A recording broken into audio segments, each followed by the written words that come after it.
Bumibigay ng pusa. Ay, nga! Paalam sa amin. Narinig ko kayo sabi nila, may isa na meron daw dito Sensya na po, tita ko ni nabilis mo. daw Papaalam namin naman po ako. Tita Connie. Hindi natin alam kung ano mangyayari sa atin, di ba?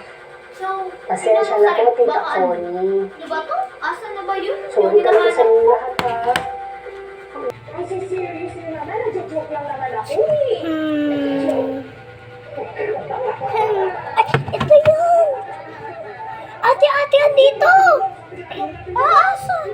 Ito yun ba? Ano? Sige, tikman mo muna. Punta lang ako dito. Sige.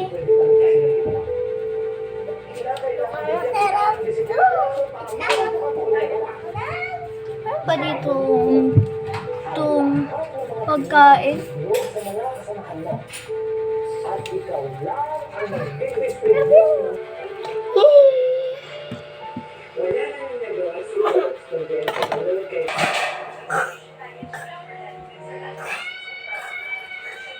Ate, ano nangyayari sa akin? Ate!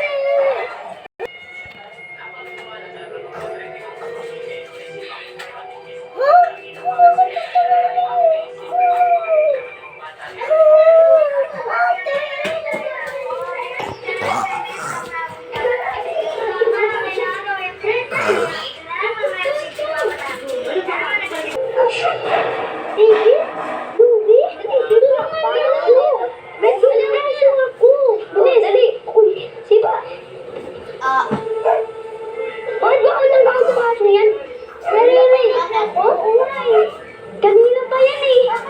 Kaya ano naman natin yan? Maglaro na lang tayo ulit. Dali! Uy! Tulungan niyo naman ako. Uy! Manahimik ka nga dyan. Kanina ako eh. Alis ka doon! Alis! Dapat lang na alis ka. Natin pa lang yan. Maging totoo aso na nga siya. Eh, Lola, paano na po siya makakabalik sa pagiging tao? Kuya Joel, kailangan bumalik yung fairy. Kasi hindi na makakatulong sa kanya. Kung ako yung fairy, hindi ko siya tutulungan. Hindi maganda yung Elvis ha. Hindi maganda yung nagkatanim tayo ng sama ng loob sa kapwa natin. Tama sinasabi ng ate mo. Sa totoo lang, gusto mo si Princess kahit kailan, hindi nagtanim ng sama ng loob kay Junior. Kahit pinapagalan po siya ng junior, hindi ko siya pinapakain, pinapaligo ng pinapaisip. Hindi po siya nagagalit sa kanya.